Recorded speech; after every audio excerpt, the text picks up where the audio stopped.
Para hablar de estos temas del ecosistema digital, está con nosotros Juan Carlos Villarroel Gemer. Él es periodista y escritor. Muchas gracias, Juan Carlos, por estar en el estudio de información para tu reflexión. ¿Qué tenemos en torno al Mundial de Fútbol? Gracias, Benjamín, gracias al auditorio. Sí, tenemos una cosa muy interesante que tiene que ver con los peligros que implica para el mundo digital la realización del mundial. Sí. Estamos acostumbrados a tener una vida digital que implica pues hacer reservaciones en sitios web, pues para hoteles, para restaurantes, Sí. buscar el taxi de aplicación, pedir la comida, en fin. Y pues ahora el mundo digital es mucho más intenso que antes. Para darnos una proporción, hay mucho interés de la ciberdelincuencia por encontrar los huecos de ciberseguridad y poder hacer pues fechorías, ¿no?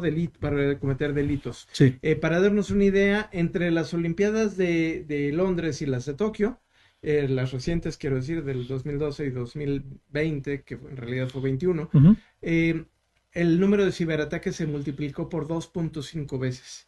O sea, cuando estamos hablando de millones, eso es una cosa de Muchísimo. locos, ¿no? Claro. Entonces, México no va a ser la excepción porque el Mundial de Fútbol conlleva pues mucho interés de la delincuencia y además tiene varias aristas este tema. Estamos hablando de datos personales, estamos hablando de los ciberataques de fuerza bruta que le llaman los especialistas y estamos hablando de pues todo el ecosistema digital y los picos de actividad que hay en diferentes épocas del año. Esto es muy importante porque si bien diariamente hay ciberataques en todo el mundo, México hoy tiene los ojos puestos en cuanto a toda esta parte de organización, en toda esta parte de mecanismos que tienen que ver con los tres países para asegurar una ciberseguridad robusta.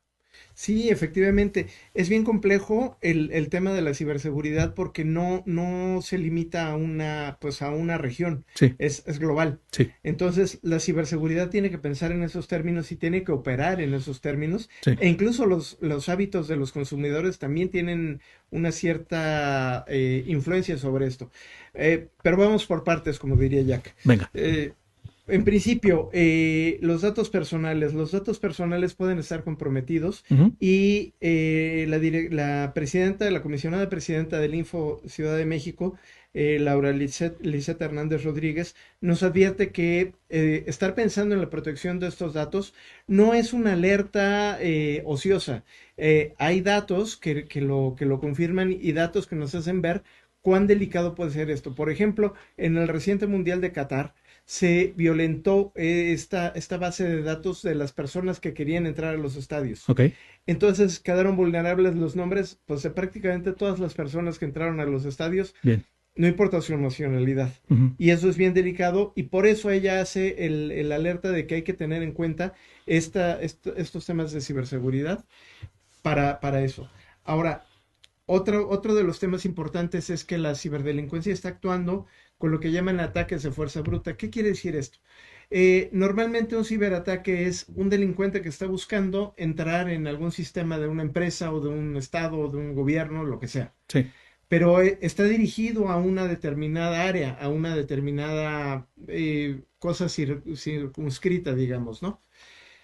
Pero él lo que hace es instalar un sistema y tratar de vulnerar esa ciberseguridad con algo en particular.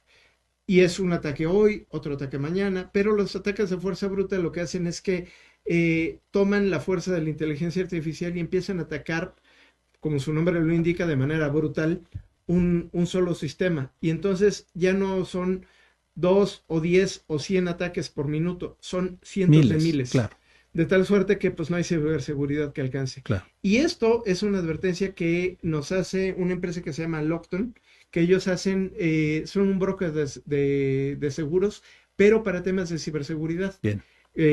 Como en todo, pues también aquí hay especialidades y estas personas lo que dicen es, a ver, tengan cuidado, va a haber phishing, va a haber suplantación de identidad, va a haber, en fin, estos ataques de fuerza bruta, Claro. en fin, hay que tener todo el contexto, ¿no?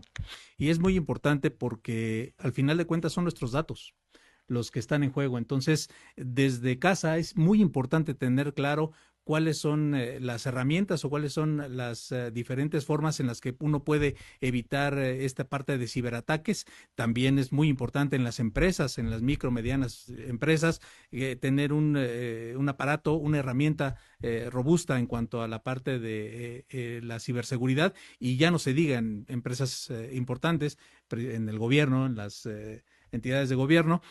Recientemente el Instituto Politécnico Nacional decía que ponía a su disposición a la gente que organiza el Mundial de Fútbol, pues parte del trabajo que han hecho en inteligencia y en cuanto a la ciberseguridad. Y eso es, o debería de ser una de las prioridades al momento de, pues, estar en la organización de estos eventos. Para tener una idea de lo que esto significa y de la dimensión de lo que estamos hablando, Sí.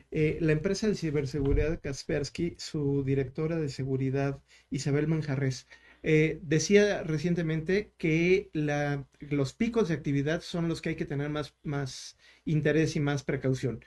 ¿A qué se refiere con picos de actividad? Momentos como Navidad, Sí, como Día de las Madres, como Día del Amor, como Semana Santa inclusive. sí, Normalmente las empresas de ciberseguridad van midiendo el número de ataques mensuales y van teniendo una medición por año. Bueno, obviamente estas fechas son importantes porque hay picos de actividad donde la sí, gente quiere comprar más cosas, donde hay más movimiento comercial, etcétera. Bueno, el más grande de estos obviamente es la Semana Santa porque dura más días. claro. Bueno, pues la Semana Santa se queda corta respecto al Mundial porque el Mundial dura meses. Sí, claro. Antes, durante y después de que ruede el Claro, balón, estarán rodando la ciberdelincuencia, dando claro. lata por ahí. Hay que tener mucho cuidado. Y mucho cuidado también con las aplicaciones que usas, mucho cuidado con las fotos, mucho cuidado con la inteligencia artificial. Las fotos se quedan en la nube y es importante tener claro eso para la conciencia de lo que maneja cada quien en su aparato móvil, en su computadora. Y ya lo decíamos, en la parte de la industria, en la parte del gobierno, es muy importante tener claro todas estas cuestiones de ciberseguridad. ¿Algo más? Solamente recomendarle a la gente que tenga mucho cuidado también con el Wi-Fi al que ¿Mm? se conecta, porque normalmente pues quiere la gente tener un Wi-Fi disponible en el lugar a donde va, cerca del estadio, en el restaurante al que va a ver el partido, en fin. Sí. Cuidado con esos Wi-Fi que pueden ser también una coladera de datos personales. Muy bien, Juan Carlos Villarroel Gemer, en Información para tu Reflexión. Continúa.